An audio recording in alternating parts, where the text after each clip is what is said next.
Hello buddies, నేను చెప్పా కదా మా డాడీ నా కోసం 4 చార్ట్స్ తెచ్చారనమాట. తెస్తే నేను ఏమనుకున్నా, ఓకే 2 చార్ట్స్తోనే సరిదిద్దేద్దాం అనుకున్నాను.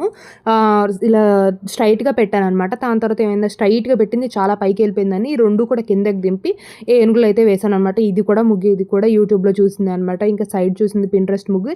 ఇంకా వెనకాల 4 అన్నాను కదా, ఇంకొకటి హాఫ్ చేసి వెనకాల పద్మం లాగైతే ఇట్లా లోటస్ లాగైతే నేను గీసాననమాట. నాకు లోటస్ గీయడం రాదు, కానీ అమ్మవారి దయ అనుకుంటే లోటస్ గీయడం కూడా వచ్చేసింది. ఇంకా దాని తర్వాత అయితే మా మమ్మీ ఇలా పెట్టింది. ఇది వచ్చేసి మేము ఆ అమ్మవారి కోసం తీసుకున్నాము నవరాత్రులు అనమాట.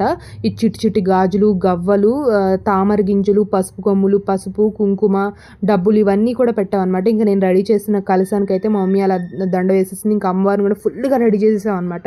ఈరోజు అందరూ మా అమ్మవారిని చాలా పొగిడారు అనమాట. చూడండి, అమ్మవారి జడకైతే ఇలా చామంచి పూలు, ఇంకా అవన్నీ లిల్లీస్తో రెడీ చేసాం అనమాట. మల్లెపూలు దొరకలేదు, కానీ అయినా చాలా అందంగా ఏనుగులు నేను చాలా బాగా గీసాను అనిపించింది ఫస్ట్.